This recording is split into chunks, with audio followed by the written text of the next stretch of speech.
il codice d'onore. Il codice d'onore è per me è un argomento particolarmente affascinante, spesso sottovalutato, nel senso che addirittura non se ne parla neanche. Ma il codice d'onore, soprattutto in questo periodo storico un po' particolare, invece prende un significato veramente importante, se non fondamentale, perché il codice d'onore è, diciamo, quel sistema di regole nostre, quindi che fanno parte della nostra vita, del nostro essere, che ci permette la disobbedienza cosiddetta oggi da regole ingiuste, da norme ingiuste dettate dall'esterno. Il codice d'onore io lo chiamo lo strumento che permette anche la pratica poi di quella che è la disciplina. E perché? Perché va a indicarci costantemente i paletti su quale noi dobbiamo rimanere, praticamente la strada, i limiti della nostra strada. Quindi ci permette sia di rimanere centrati, sia di rimanere anche focalizzati all'interno di quelli che sono i nostri canoni di realizzazione, i nostri canoni, sempre.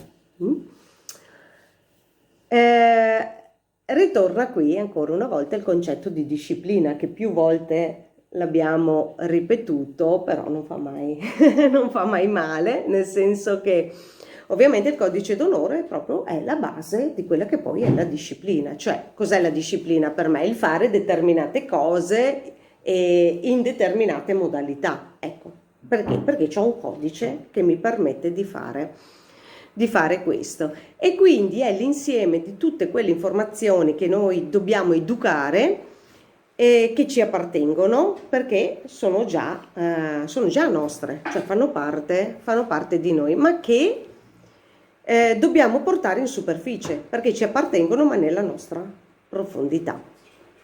Quando noi siamo immersi in questi sistemi di obbedienza, siamo inconsapevoli dell'obbedienza stessa. È fondamentale il coraggio di formulare queste nostre regole proprie. Spesso infatti noi manchiamo del coraggio di formularcele, proprio sempre per il discorso che dicevamo prima: è imposto, è assoluto, di conseguenza poi non abbiamo il coraggio di fare le nostre. E bisogna avere anche il coraggio di però stilarle nel rispetto dell'etica e della libertà di espressione e di azione di tutti gli altri. Quando noi disobbediamo dal nostro sistema di imposizioni esterne, stiamo obbedendo al nostro io, cioè al nostro sé. Siamo esattamente allineati con noi stessi. E noi dobbiamo uscire dal paradigma di credenze per costruire quello che è il nostro stato interiore basato sulla fiducia.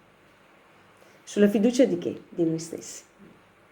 In primis di noi stessi, poi anche ovviamente delle altre persone, però in primis per noi la famosa autostima che noi conosciamo come autostima. Andiamo adesso proprio a parlare del nostro sistema di regole, quindi di quello che insomma siamo in grado anche di crearci, perché come dicevo poco fa, non tutti sono in grado di crearsi delle proprie regole e quindi sottostanno a quelle degli altri.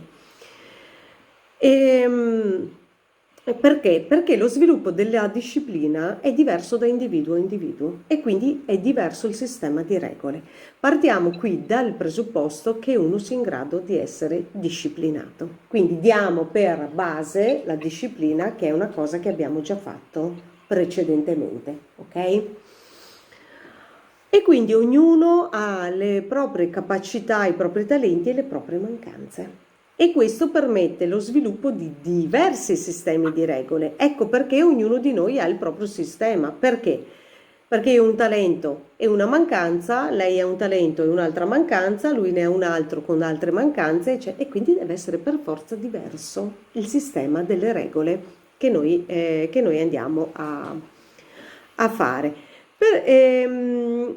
Però è importante che ognuno le stabilisca per sé, cioè non per gli altri, ma per se stesso. Il sistema di leggi e regole più potenti, abbiamo già accennato più volte oggi, è proprio il codice d'onore. E è quel sistema di regole che non permette mai l'eccezione. Permette una contestualizzazione, ma non un'eccezione. Quindi, cos'è un codice d'onore? Andiamo anche a definirlo, sto codice d'onore, finalmente. È l'insieme di quelle regole, di quelle leggi che indicano autorità in una materia e che sviluppano riverenza alla virtù. Cioè, è basato sulle virtù, non è basato sugli impulsi o sulle passioni. Avere e rispettare un codice d'onore è prerogativa di persone centrate e coscienzialmente evolute. Quindi il codice d'onore rappresenta i nostri devo e quindi i nostri valori, i devo che partono da noi.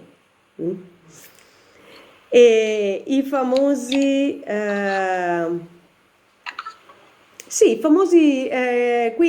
quel dover, quel mettersi al servizio che parte dai nostri valori, perché il dovere è il potere di formare.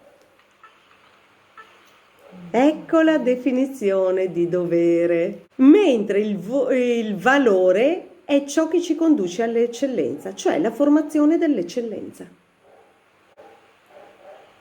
Cos'è la formazione dell'eccellenza? Sto forgiando me stesso al top, giusto per dire in termini molto più semplici.